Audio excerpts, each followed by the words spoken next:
As the nights get longer and the temperatures begin to fall, it's tempting to turn our backs on the garden a bit and perhaps concentrate on what's going on indoors. But you would be missing a trick. For many of us, our gardening year starts in spring, but actually autumn or fall, depending on what you call it, is the most brilliant time for planting perennials and planning your future border. It's Alexandra here from the Middle Sized Garden YouTube channel and blog, and to find out more, I caught up with the Plant Fairs Roadshow, a collective of independent plant growers and garden suppliers who tour the southeast, setting up plant fairs in beautiful gardens about once a week over the whole of the spring and summer. It's a really great way to bring our skills, our knowledge and our quality products out to the general public. It's a little cooperative of independent nurseries, so we work together. We put on a good show around the southeast at various venues, and what we try to do is to come to an attractive garden and make an event where you can also buy some of the plants that you might see in that garden. I caught up with them at Mount Ephraim and I talked to a number of them about choosing plants which we could use to fill our borders now and will look gorgeous now, but because they're perennials, they'll look good for the next 3 years or more in our borders, so they're a real way to fill a gap. You can find plant fairs all over the world, and it is really worth looking for one near you, because independent plant growers often specialise in a particular kind of plant, and they will therefore know a great deal about this plant. You'll be able to ask advice, you'll be able to check whether it's good in your garden, and you'll be able to ask any questions if you've been having trouble growing that particular sort of plant. So, asking for recommendations of plants that we can plant at this time of year, I started with Steve Edney of the No Name Nursery, which you may well know from his video on dahlias on this channel, and also how to create a beautiful perennial border. And I'll put both of those videos in the description below. My name's Steve Edney and I am co-owner of the No Name Nursery with Louise, my lovely partner. So we have a particular lean towards drought-tolerant perennials, but also unusual, rare oddities, plants that you wouldn't easily be able to find at a garden centre or other nurseries. We tend to hone in on things that other people aren't growing and try and extol their virtues to people. In terms of planting at this time of year, have you got any general tips? Yeah, I would say if you're thinking about planting, the most important thing is to actually do it now, because the soil's still warm. So this is almost the optimal time for planting, particularly perennials, because the soil's still warm. Will get their roots in, establish slightly now before they go dormant for the winter, and then they are more drought tolerant during next summer because they haven't got quite such a hard time establishing. Because you're planting in the spring, the soil is cold, you're heading into the summer where it's hot and they're trying to grow and flower. So actually the biggest bit of advice is there's never a wrong time to plant, but there are optimal times. And the optimal time for most perennials is the autumn, second best time is the spring. And depending on your soil type, if you're on a dry soil, plant just gently into a slight bowl so that water slopes in. If you're on a very wet, cold soil where the water sits quite a bit in the winter, you do the opposite and you plant on a slight mound, particularly with perennials, so that the crown doesn't rot. Brilliant. So what would you suggest for somebody who wants to fill a gap in their border now and obviously have it for years to come? This is a wonderful aster. I fell in love with this. This is an aster called Pink Buttons, and it has very small leaves. It comes up to about 90 centimetres, so it's a front to the middle of the border, depending on how big your border is. An Ericoides type, I think, but nobody's quite sure. It came out of a nursery in France, and we picked this up at a nursery out on the German border called De Hessenhof. The lilac flowers with a slightly purple centre to them. They're very small, but they are profuse. I mean, there will be, you can see how many buds there are to come. There are hundreds on a relatively small plant. When it's at full tilt, you won't be able to see the leaves. It will be an absolute, massive flowers. And asters they're good doers. They're hard to kill, stalwarts of the autumn border for most gardeners. Your gardens can go a bit flat with colour, can't they, in the second half of the summer. If it really is flat, asters are a brilliant bet because they're easy to look after. They are relatively maintenance free. You can tip them out in the late spring, early summer if you want to make them bushier, if they're a little too tall. Try and pick a variety that doesn't need staking and tying, because some asters are prone to flopping around, but a lot don't, but in terms of reliability, it's very rare that an aster won't flower come the autumn. My name's Miles Hayward. My nursery is called Miles Japanese Maples, and I specialise in Japanese maples. Acer palmatum, obviously, but I also grow a range of other unusual species maples too. And in terms of planting maples in autumn, what's your advice? Autumn's the absolute best time to plant, particularly with the way our weather's been recently with our very dry springs. I would advise, if you're planting on a heavier soil, that you perhaps plant slightly higher, so you definitely don't plant your tree too deep. Plant just as the leaves are starting to fall. That seems to be about the best time for the roots to get settled in. And which acers are you going to recommend for us today? Actually, I'm going to recommend the wild, normal species you'd find in Japan and China, so Acer palmatum. So I have just here, this is a 3-year-old seedling tree. They make a lovely tree. There's all sorts, thousands now of different cultivars have been selected over the years. But the straight Acer palmatum still makes a beautiful tree, a fresh lime green in the spring, mid-green for the summer, and then as we get into the autumn, anywhere between yellow all the way through to red, depending on weather. And one of the things that people worry about trees is that they're going to get too large for small gardens. So what's your advice on keeping a maple sort of under control in terms of a smaller garden? Well, Acer palmatum is never a huge tree anyway. You know, we're not talking sort of oak tree size. Even if you just planted them and let them go, they're maybe still only going to be 12 to 15 feet. However, they're very easy to prune. And one of the best times I find to do pruning now is actually midsummer. In the same way you would do your espalier fruit or anything like that, you're reducing the vigor of the tree purely by removing some of the foliage. And that can help control the size, and they tend to heal better when you prune them as well. And another familiar face for middle-sized garden viewers is Rosy Hardy, whose YouTube channel, Rosy Hardy Gardening, absolutely specialises in advice on plants. So I'm Rosy Hardy from Hardy's Cottage Garden Plants, and we specialise in herbaceous perennials, mainly good old-fashioned cottage garden style.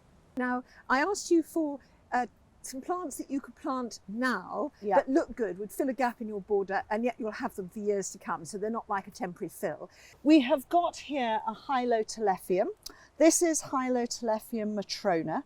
Matrona has beautiful mid-purple leaves that then go green as it comes up into flower with this soft pink cream flower head. Really beautiful shape. Now this one has been chopped back, not necessarily the Chelsea chop. This was actually cut back a bit later, so about July time, and here in the UK we call that Hampton hack. So it's not right down to ground level, it's sort of to about 4 or 5 inches. That shortens it down, means it doesn't flop everywhere. You can go and put that into the ground now. The ground is beautifully warm. We've had enough rain now so that it's moist, and something like this will carry on flowering right the way through until the first frosts, and even a little bit after that, and still look architectural. The other beauty of this is it's a fantastic pollinator plant, so you'll get butterflies and bees and other pollinating insects all going into your garden, and it gives you an instant fill. Number 2 is a lovely little Origanum. This is Origanum laevigatum, and it is a really wiry stemmed plant. So again, this is flowering now, nothing been done to this. You can, during the season, once these heads, the full flower heads have finished, you can cut them down. You don't necessarily need to, it will keep on blooming. Has a lovely perfume to the foliage, and just will fill a gap in a sunny border to part shade. And so this is a really good one, and this then will grow and fill a patch, and in the spring you'll get a lovely mat of foliage. It's Colin Moat of Pineview Plants. I've been dealing with shade-loving plants mainly for 25 years, but also I have a penchant for the taller plants, which is quite irritating when it comes to this part of the season, and they're about 6 foot tall. Well, shade-loving plants, something everyone's really interested in. So I think you've got one here that we could plant in our gardens now, but also give us flower now, and then they would give you flower for years to come. So which one is that? This is the quite common plant, but I think it's an excellent form. This is an anemone. It's just been renamed to Ereo capitata or something like that, but I think anemone resonates with most people. But as you can see, it's an upright plant. It will get quite tall in the garden. It's self-supporting, which is one of the musts for me, because if I stake anything, it's always 2 weeks too late. But it's just a charming plant, and it flowers, you can see the amount of bud on it. It just comes up, there's new growth already coming through. This is just a fantastic plant in my view. It does spread, and certainly probably the better soil you have, the more it creeps and the more it moves, but it's not the worst plant in the world to actually get out of the garden if it's encroaching on other more important plants. Am I right in thinking that this white one, the Honorine Jobert, doesn't spread quite as much as the pink one? It certainly doesn't in my garden. Yeah. That's my experience of it. It does take shade, and it'll take a fair bit of dry shade as well. I'm on sand, copes quite happily with that. It's got the hint of pink on the reverse as well, which is, I think, quite nice. And white stands out in shady areas much more than many other colour. It's a season for grasses. You know, this autumnal time of year, it's one of my absolute favourites. At one point, I had, I don't know, 30 different types of Miscanthus. And over the years, having planted them in my own garden, they got very big shoulders and they make massive clumps. So I've veered away from Miscanthus, but this, I think, has got, you look at that old gold flower, it's a colour that I don't recall many other plants having. It's just absolutely gorgeous, and that will do really nicely in a pot. It's not a tall plant by any means. It will be a metre, around about that sort of size, perhaps a touch more in better conditions. And it also flowers, which not all Miscanthus do. Some are quite flower shy, but get the sun on that and it literally glows. It's beautiful. Hi, I'm Paul. I'm Pelham Plants from Lawton in Sussex, and I do a lot of hardy herbaceous perennials, particularly grasses and asters at this time of the year. My first choice would be a grass. At this time of the year they add such wonderful textures and tones. Even when your other perennials are finishing, often these grasses will come into full flower. So I brought with me Pennisetum Black Beauty.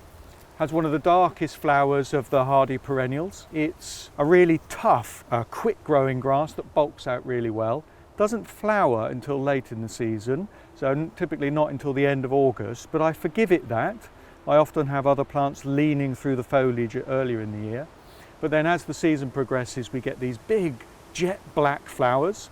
They will ripen over winter and hold fast in most winters.